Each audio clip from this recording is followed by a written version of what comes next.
Hi, I'm Mark with the Watch Society. Throughout the year, watches are continuously being dropped by different companies.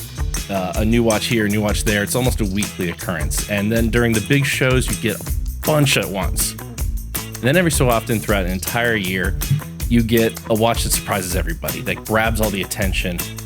And once in a while, it's a watch that even surprises the company that put it out. And that's exactly what happened with the Tudor Black Bay Chronograph in pink. Let's get into it.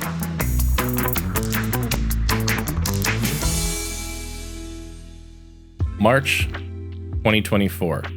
Tudor drops on Instagram a simple release. Few pictures, a story, Tudor Black Bay Chronograph in pink. It's a nod to two of their biggest ambassadors. There's Jay Chou in Taiwan, a singer who's known for wearing pink and talking about enjoying wearing pink a lot. And then you have David Beckham, who is part owner of Inter Miami FC, a football team that wears pink jerseys and has become internationally famous since they signed Messi last year. With that, they came out with a pink that looks like the Inter Miami FC pink on the Tudor. And it's beautiful, it's gorgeous. And overall, the watch is pretty much what you expect from a Tudor Black Bay Chronograph, which is it's 41 millimeters across, 14.5 millimeters tall. Not the thinnest out there, but it's an automatic integrated chronograph. It's not something that's usually going to be very thin unless you're getting a Piguet 1185 and an up-tier movement. You're not finding a really thin chronograph usually. So, not bad. The size is pretty good. And honestly, wears really well on anything. If you have a wrist above 6 inches, it wears really well on it. Compared to its Breitling brethren, and I say that because they share movements, this is a relatively smaller watch. Most of the Breitlings are a millimeter taller, a millimeter or two wider, are much more of a big boy's watch, so to speak, as in you have to have a big wrist for it to really work. The Tudor brings that down a little bit, and not only that, has a little bit of improvements. So the caliber is technically the MT5813. Sure, it's actually the Breitling B01 movement. Breitling and Tudor have a trade going on where Breitling makes the B01 movement for Tudor, and they put in their chronographs, and Tudor makes the time and date movement and gives it to Breitling. It's a nice little trade-off. They don't have to worry about, it's kind of the thing that happens in cars all the time where you have Toyota and Subaru working together or BMW and Toyota working together. In fact, I think Toyota just likes working with other companies. Anyways, Tudor does make 3 changes to the movement. One is purely cosmetic, which is the sub-minute register for the chronograph. Instead of counting the 30 minutes, counts the 45 minutes. Tudor likes the 45-minute totalizer, Breitling does the 30-minute. Either way, both work well. The next thing is Tudor likes to put a tungsten rotor into it instead of a steel rotor. The tungsten rotor adds a little bit more weight to it. It's a denser metal, so it does spin more, which you can feel the spin, but the real improvement comes from the balance spring. Tudor puts a silicone balance spring in here because technically Breitling can't. The patent for the silicone balance spring is a patent shared between 3 companies that work together to develop it. One is Patek Philippe, the other is the Swatch Group, and finally the Hans Wilsdorf Foundation. The patent, I believe, just expired and others will be coming out with it, but for right now, that's an improvement that the Tudor has over Breitling. Because the silicone balance spring is immune to magnetism or functionally immune to magnetism, it takes a lot more to throw that spring out of order when it comes to magnetism, which is something we deal with cell phones and everything else all around us, than a older metals one does.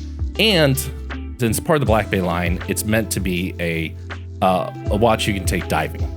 So it has 200 meters of water resistance, screw down crowns for not just the main time setting crown, but also the chronograph pushers. So once you get past the dial and the movement, there is one thing that is new to this Black Bay chronograph that isn't in the previous versions, which is the bracelet. It's the 5-link bracelet, or the don't call it a Jubilee bracelet, or Jubilee ain't bracelet. Rolex makes their 5-link, but there are some differences here. The Jubilee bracelet that Rolex makes has smaller sections to it, so their 5-link is a little bit shorter between each ones. The 5-link on the Tudor are a little bit longer.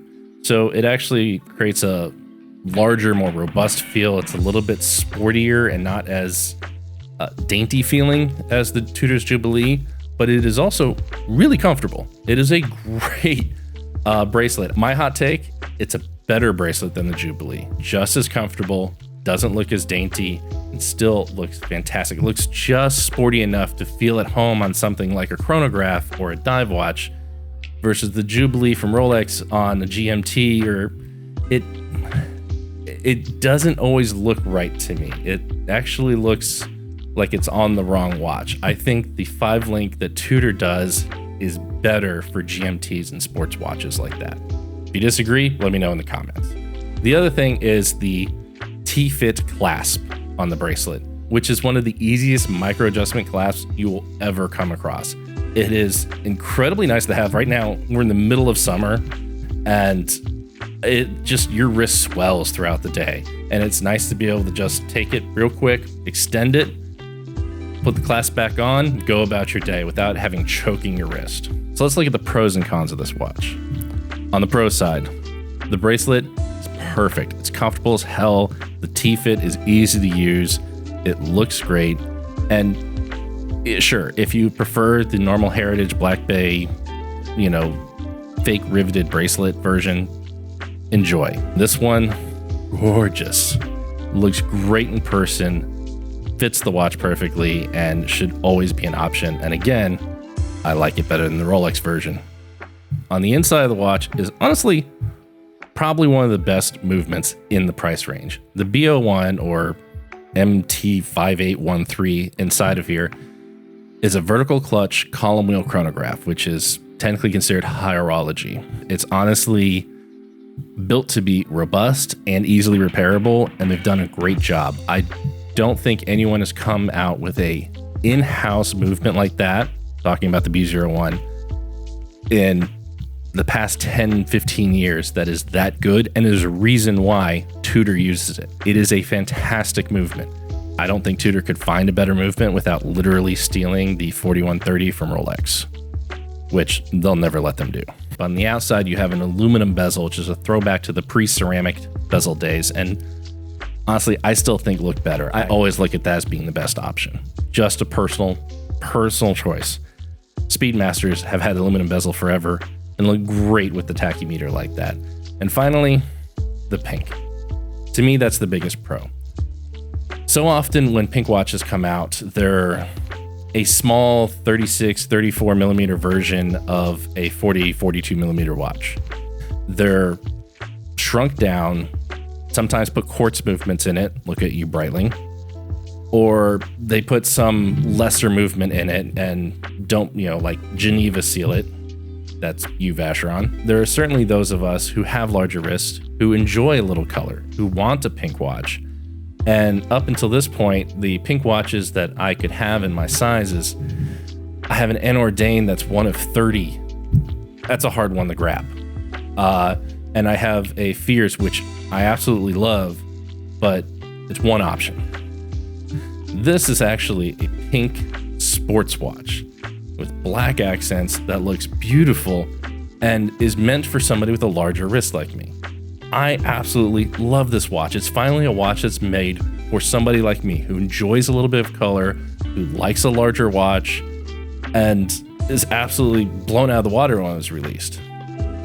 But that brings us to the cons, which is when it was released, it was meant to be a small run. They didn't even say it was limited edition. They didn't say the numbers. Tudor just said, oh, we're just releasing a few. And the assumption was the team's probably going to get one down in Miami, and then some celebrities and maybe some influencers, and that was it. And the initial run has pretty much shown that. If you're Mark Wahlberg, congratulations, you have one. If you're somebody who's really close to their Miami team, maybe you got one.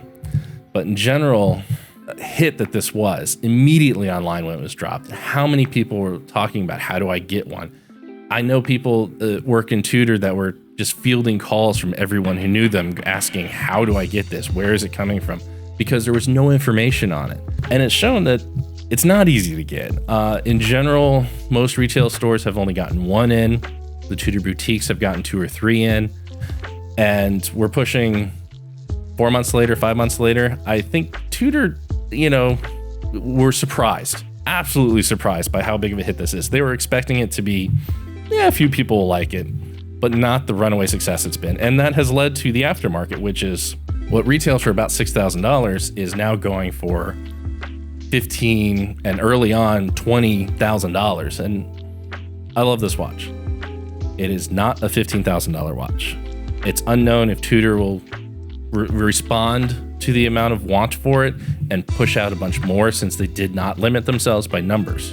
Tudor never said that we're only producing a certain amount and gave a hard number. So Tudor theoretically could just keep producing this in small numbers for years and let it be something that trickles out.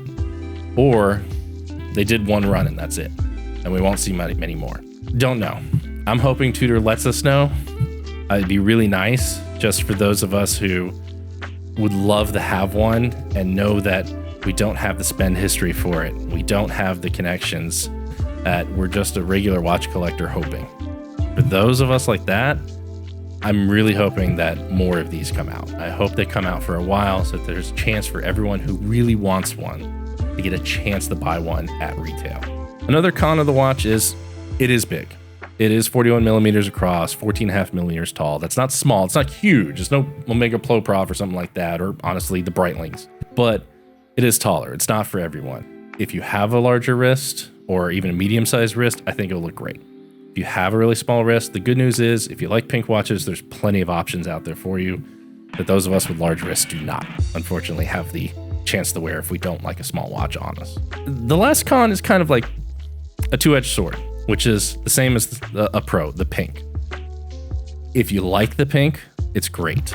If you don't like the pink, you're probably looking at this watch, calling it ugly, calling it names. You're probably not understanding what the hype is about. Kind of leaves me with my last closing thoughts, which is unique to this watch. Tudor was founded as the other brand of Rolex. It was founded by Hans Willdorf as the more accessible brand, the brand that was meant for the masses, for those who couldn't afford the Rolex. And when Tudor launched the Heritage Black Bay in 2012, they were continuing on that line.